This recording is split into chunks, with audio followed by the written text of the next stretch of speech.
¿Cómo dormían los nativos americanos al aire libre, con 40 grados bajo cero? Para cualquiera de nosotros sería una sentencia de muerte, pero ellos no temblaban, dominaban el frío, con nieve, ramas y pieles. Creaban refugios improvisados tan eficientes que competirían con la tecnología moderna. Dormían bajo el mismo cielo helado que nos congelaría en horas, y despertaban con el amanecer. ¿Cómo lo lograban sin tipis, sin mantas térmicas y sin electricidad? Hoy descubrirás los secretos que convirtieron la noche más mortal en un hogar cálido. El enemigo invisible que roba tu calor. Todos pensamos que el gran villano del frío es el aire helado que nos rodea. Error monumental. El enemigo principal está justo debajo de ti. El suelo. Cuando te acuestas sobre nieve o tierra congelada, ocurre una transferencia brutal de calor. El suelo absorbe la temperatura de tu cuerpo como si te abrazara un bloque de hielo gigantesco. Puedes cubrirte con 10 mantas, que el frío seguirá drenando tu calor por la espalda hasta que ya no quede nada que robar. Los nativos americanos lo sabían sin fórmulas ni laboratorios. Entendieron que la prioridad número 1 de la supervivencia en invierno era aislarse del suelo. Si conseguían eso, ya estaban medio salvados. El aire inmóvil es el mejor aislante de la naturaleza. Todo su sistema se basaba en crear cámaras de aire entre el cuerpo y la tierra congelada. Si mantenías ese aire atrapado, el frío quedaba derrotado. Dormir en la naturaleza es cuestión de preparación. Cuando un guerrero preparaba su cama, no improvisaba. Sus ojos iban directo al suelo. Examinaba las ramas disponibles, el relieve del terreno, la dirección del viento. Preparar un buen lecho no era un capricho, era una ceremonia de supervivencia. Si la base era mala, toda la noche se convertía en una lenta agonía de frío. Si la base era sólida, se podía descansar sin preocupaciones, aunque la temperatura cayera al infierno blanco. Todo joven indígena aprendía esto desde niño. Nadie sobrevivía mucho tiempo sin ese conocimiento. Soluciones naturales que rivalizan con la tecnología moderna. Hoy usamos colchonetas inflables, espuma térmica y sacos aislantes. Los pueblos nativos usaban lo mismo, solo que hecho con los materiales del bosque. Ingenuo sería pensar que dormían en el suelo a lo rústico. Sus soluciones eran verdaderas obras maestras de ingeniería natural. ¿Cómo convertir la nieve en un colchón cálido? Primero se despejaba un área hasta encontrar superficie firme. La nieve retirada servía para crear un pequeño muro que frenaba el viento. Luego se colocaban troncos finos o ramas gruesas a modo de base. Esa primera capa elevaba al durmiente y creaba un importante espacio de aire entre él y el frío. El siguiente paso era la magia del aislamiento. Ramas de coníferas. Las agujas del pino y del abeto funcionan como millones de pequeñas cámaras térmicas. Se colocaban en capas bien densas, como tejas superpuestas. Encima, hojas secas, pasto o musgo completaban la cama para hacerla más suave y mejorar todavía más el aislamiento. Así se fabricaba un colchón mullido, cálido y grueso. Al acostarse, la cama se comprimía, pero no lo suficiente como para que el frío volviera a subir. Dormir allí no era sufrimiento, era comodidad auténtica. Un método universal para sobrevivir. Este sistema no fue exclusivo de un pueblo. Desde los bosques del noreste hasta las montañas del oeste, todos los conocedores del invierno usaban variaciones del mismo principio. Alto aislamiento, mucho aire atrapado. En las grandes llanuras, donde los árboles escaseaban, se hacían camas gigantes de pasto. Eran como enormes nidos que cortaban el viento y aislaban del hielo de manera sorprendente. Sin embargo, aun con la mejor cama del continente, faltaba el abrazo definitivo contra el frío. La ciencia de las pieles, la manta que salva o condena. Las pieles eran la segunda gran barrera térmica, y elegir la correcta podía marcar la diferencia entre despertar al día siguiente o no despertar nunca. En las llanuras reinaba la piel de bisonte, pesada, gigantesca, casi un pequeño hogar en sí misma. Su pelaje proteico y denso era un escudo perfecto contra el frío más cruel. Si el bisonte era de invierno, su aislamiento era todavía más impresionante. En los bosques se preferían pieles de alce o ciervo. Sus pelos huecos atrapaban aire en el interior, creando una capa térmica muy superior a la de muchos animales modernos. El valor de las pieles suaves. Para el contacto directo con la piel humana había opciones aún más especiales. Cástor y oso marino eran las estrellas. Sus subpelos densos podían mantener el calor incluso mojados. Una cualidad importantísima en climas con humedad o nieve derretida. Por el contrario, la piel de oso, aunque imponente, no era la favorita para dormir. Sus pelos largos y rígidos atrapaban menos aire. Cumplía mejor como abrigo exterior que como manta íntima contra la noche helada. El ingenio del tejido de pieles. Las pieles pequeñas no eran un problema. Se cosían unas con otras formando grandes mantas flexibles y cálidas. Entre ellas, las de conejo eran las más sorprendentes, ligeras. Muy cálidas y fáciles de transportar, eso sí, se desgastaban más rápido que las de bisonte, pero juntas, múltiples pieles bien unidas creaban un refugio térmico digno de los inviernos más brutales de la Tierra. El arte de convertir pieles en tecnología térmica. Para los pueblos indígenas, una piel no era solo un pedazo de abrigo, era protección, una prueba de habilidad y una herramienta vital en la lucha diaria contra el frío. Su transformación requería tanto conocimiento como paciencia. Principalmente las mujeres dominaban ese oficio y lo transmitían a sus hijas como un tesoro invaluable. Primero se limpiaba cuidadosamente para eliminar grasa y restos. Después, se amasaba y se trataba con sustancias naturales que la volvieran suave, flexible y resistente. Si una piel se curtía mal, se endurecía, agrietaba y perdía su capacidad de aislar del frío. Una piel rígida es un castigo en el invierno. Una piel bien curtida es vida. Dormir envuelto en ella no era un simple descanso, era entrar en un refugio personal. Metían incluso la cabeza dentro del manto para crear una burbuja térmica perfecta. El aire exhalado se quedaba atrapado en el interior, calentándose como en un microclima. Eso significaba respirar tibio cuando afuera el aire podía cortarte los pulmones. Las mejores pieles eran prestigio puro. Un enorme manto de bisonte o castor mostraba riqueza, respeto y capacidad de supervivencia. No había lujo mayor en el campamento que una piel gruesa, suave y perfectamente curada. Cada una era una obra de alta tecnología natural, diseñada por la experiencia de siglos y perfeccionada con las manos de muchas generaciones. Para los nativos, una manta no era una manta. Era dignidad, refugio, ciencia y tradición todo al mismo tiempo. El fuego como sistema de calefacción inteligente. Ahora llega la parte que cambia todo lo que creías saber sobre una fogata. Para los pueblos indígenas, el fuego no se encendía por inspiración ni capricho. Era una herramienta de ingeniería térmica. El tipo de fogata se elegía según la misión de esa noche, y cuando la prioridad era dormir sin congelarse, usaban fuego de larga duración. El más famoso era el fuego largo o noda. La estructura era simple, pero su eficiencia extraordinaria. 2 troncos enormes, tan largos como la propia persona que dormiría junto a ellos, se colocaban uno encima del otro. Entre ambos se ponían ramitas para permitir el flujo del aire. Nada de llamaradas gigantes, nada de madera desperdiciada. Era un calor lento, profundo y constante. 6, 8 horas de fuego sin añadir un solo tronco. Mientras dormías, el fuego trabajaba. Otro diseño brillante era el fuego en estrella. Varios troncos gruesos apuntando todos al centro, como los rayos de una rueda. A medida que ardían, solo había que empujarlos un poco hacia adentro. Con un mínimo esfuerzo, la noche seguía caliente. Ninguna de estas fogatas era improvisación. Eran ciencia aplicada a la supervivencia. Calor dirigido y eficiente. El reflector térmico. Imagina un fuego calentándote por un lado y el viento robándote calor por el otro. Los nativos no permitían eso.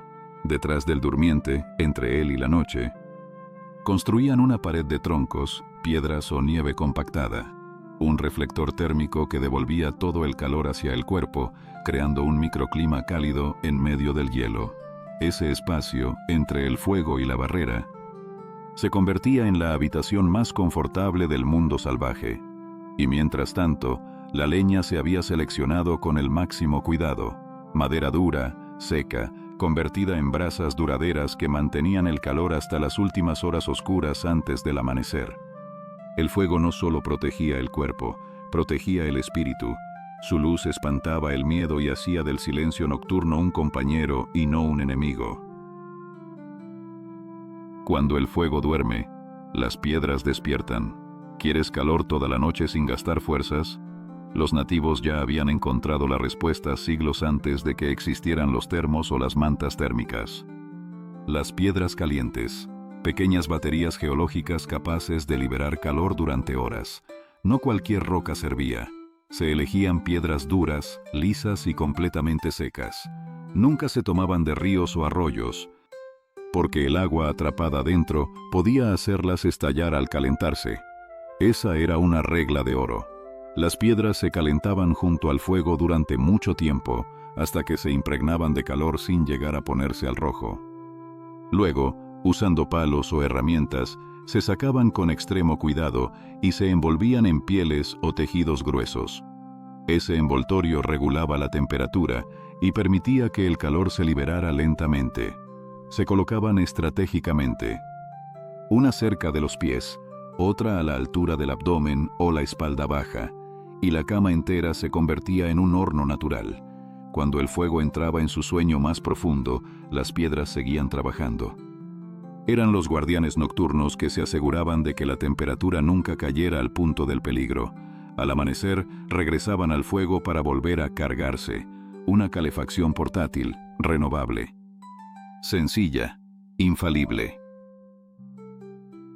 Ingeniería ancestral aplicada a la vida. Este sistema no fue una rareza aislada. Se usó en casi todos los lugares donde el frío intentó imponerse al ser humano. Donde había piedras, había calor. Donde había conocimiento, había vida. Los pueblos indígenas entendieron la termodinámica antes de que existiera esa palabra. Comprendieron el equilibrio perfecto entre energía, clima y cuerpo humano. Hicieron del fuego un aliado preciso. De las pieles, una tecnología puntera. De la noche helada, un lugar donde dormir a gusto. Sobrevivir no era cuestión de suerte, era cuestión de sabiduría heredada. Sabiduría que aún podemos aprender. Perros, los aliados más cálidos del norte. ¿Quién iba a imaginar que el mejor amigo del hombre sería también su mejor calefacción en las noches más mortales del planeta? Para los pueblos del norte, los perros no eran simples compañeros peludos. Eran fuerza de trabajo, guardias fieles, y auténticas estufas vivientes con patas. En las regiones subárticas, donde las noches pueden convertir hasta el aliento en cristales de hielo, las tribus mantenían grupos de perros grandes, musculosos, de pelaje denso y una capacidad increíble para soportar temperaturas que harían temblar al más experimentado alpinista moderno. Estos animales formaban parte esencial de la comunidad, como hermanos no humanos con un propósito vital. Cuando la oscuridad caía y el frío se volvía cruel, hombres, mujeres y niños no dormían solos. Los perros se acurrucaban junto a ellos dentro del tipi o del refugio, o incluso al aire libre si estaban de viaje. El calor corporal de estos animales, más elevado que el nuestro, creaba un microclima delicioso entre pieles y alientos. Lo que para nosotros sería un lujo caro, para ellos era un método de supervivencia tan antiguo como eficaz. Un perro caliente a cada lado, y a dormir. Colocados sobre la espalda o a los pies, los perros formaban una barrera viva contra el viento. Para un cazador solitario sin fuego, esos compañeros podían ser su única calefacción durante la noche. Además, tenían otro superpoder: la vigilancia. Ellos detectaban peligros invisibles, advertían de animales salvajes o intrusos y mantenían al campamento en calma. No había relación más sincera. Calor a cambio de cuidado. Ayuda mutua a cambio de vida. Entre los pueblos del norte, los perros eran familia. y la familia siempre cuida de ti. Pero ¿qué sucedía cuando un guerrero debía enfrentar la noche totalmente solo, sin fogata, ni perros que lo abrazaran con su calor? La ropa como saco de dormir. Los pueblos indígenas no vestían prendas cualquiera. Su ropa estaba diseñada como un pequeño refugio ambulante. Era tecnología de capas antes de que existieran las tiendas de equipos de montaña. Ellos entendían la regla de oro del aislamiento: aire atrapado, calor asegurado. La combinación más común era una capa de piel con el pelo hacia adentro, para mantener el calor junto al cuerpo, y otra hacia afuera, para bloquear el viento y la nieve. Las parcas eran amplias, preparadas para añadir más capas debajo sin perder movilidad. Y las capuchas no eran un accesorio, eran un seguro de vida contra la congelación de la cara y las orejas. Cuando llegaba la hora de descansar, no se desprendían de la ropa. Al contrario, solo aflojaban cinturones y amarres para atrapar más aire caliente. La vestimenta se convertía en parte del refugio térmico que envolvía al durmiente. Los pies recibían un cuidado especial. Los mocasines se rellenaban con hierba seca o musgo que absorbían la humedad y mantenían la temperatura. Los pies mojados eran sinónimo de muerte lenta, por eso secar el calzado cerca del fuego era un ritual obligatorio. La cabeza y las manos también vivían bajo máxima protección. Son las primeras en perder calor y, por tanto, las primeras que había que cubrir con pieles y guantes. Cuando la situación era extrema y no había materiales adicionales, un viajero podía pasar la noche en cuclillas, cubriéndose con una capa y apoyando su frente sobre las rodillas. Esta postura minimizaba el contacto con el suelo helado y conservaba cada fragmento de calor corporal. La ropa indígena no era simplemente ropa, era un saco de dormir personal, un refugio portátil, un escudo contra la muerte blanca, siempre puesto, siempre listo. Elegir el lugar correcto para dormir. Antes de que una sola rama tocara el suelo, antes incluso de pensar en hacer fuego, los nativos americanos tomaban una decisión crucial: dónde dormir. Esa elección podía convertir una noche helada en un descanso seguro. O en la última noche de tu vida. Con una sola mirada, un experto podía evaluar el terreno, el viento, la vegetación, y decidir: aquí sí, o aquí jamás. El viento era el gran ladrón invisible. Podías tener el mejor refugio, las pieles más gruesas y una fogata majestuosa. Da igual, si el viento llegaba directo al cuerpo, el calor desaparecía como si nunca hubiera existido. Por eso, la primera misión era encontrar un escudo natural contra esas corrientes asesinas. Un grupo denso de abetos o pinos era un refugio perfecto. Sus ramas bajas formaban una muralla verde que detenía el viento y además atrapaba la nieve, creando un microclima sorprendentemente más cálido que un claro abierto. Dormir bajo coníferas podía elevar varios grados la temperatura percibida. Cuando el bosque no ofrecía esa protección, el terreno se volvía aliado. Dormir al resguardo de una colina, escondido tras una roca o dentro de una depresión ligera podía marcar la diferencia. Lo curioso es que la nieve, esa que tanto tememos, también podía ser una gran ayudante. Cavar una pequeña trinchera en nieve profunda protegía del viento y creaba un refugio con temperatura más estable que el exterior gélido. Dentro de una fosa bien hecha, la vida late más cálida. El combustible también era parte de la ecuación. Nadie elegía un lugar sin madera seca disponible. Árboles muertos y troncos caídos eran preferidos, porque nadie quería gastar energía valiosa talando. Y había una regla de oro: nunca dormir en el fondo de un valle. El aire frío es más pesado y se desliza hacia abajo, acumulándose allí como un río helado invisible. Es la trampa perfecta para congelarte mientras duermes. También sabían evitar un peligro silencioso: dormir bajo un árbol aislado durante una nevada. Las ramas sobrecargadas podían quebrarse y caer como lanzas desde el cielo. Elegir el lugar era, en resumen, una operación estratégica. Dirección del viento, pendiente del terreno, disponibilidad de leña, riesgos visibles y ocultos. Saber decidir dónde dormir era tan importante como cualquier técnica para encender fuego. Dormir en grupo, calor y seguridad. La naturaleza es dura con los solitarios. La comunidad, en cambio, multiplica la vida. Los pueblos indígenas lo sabían bien. Dormir juntos era parte del plan. El cuerpo humano es un generador constante de calor. Si se suman varios cuerpos, se crea una burbuja térmica común donde nadie pierde calor sin que otro lo compense. Dentro de un tipi o wigwam, las familias se acomodaban muy cerca unas de otras. En el centro, un fuego largo ardía suavemente, irradiando calor hacia afuera. Las personas se disponían como rayos de una estrella para que todos recibieran la misma energía. Las enormes pieles de bisonte se extendían sobre todos, sellando la calidez en un único refugio colectivo. Los niños y los ancianos, los más vulnerables, ocupaban siempre la zona privilegiada, el centro. Incluso en expediciones de caza, los guerreros dormían alineados, compartiendo mantas y responsabilidades. Mientras unos descansaban, otros vigilaban los alrededores y alimentaban el fuego. La supervivencia era un trabajo en equipo. El calor del grupo protegía tanto como la lealtad del compañero que estaba despierto a tu lado. Dormir juntos era una declaración. Nadie enfrenta al invierno solo. Adaptación física y mental al frío. Además del ingenio, había una ventaja más profunda: adaptación. Generaciones viviendo en climas extremos habían moldeado sus cuerpos para soportar el frío como un viejo conocido. Su metabolismo generaba calor más eficientemente, su circulación priorizaba las zonas vitales y su piel estaba acostumbrada a soportar temperaturas que para otros serían insoportables, pero no era solo biología. La mente también jugaba un rol fundamental. No veían el invierno como un enemigo, convivían con él. El miedo descontrolado hace al cuerpo desperdiciar energía. La calma, la disciplina y el respeto por la naturaleza les permitían conservar cada chispa de calor. Esa fortaleza mental era un abrigo invisible que también salvaba vidas.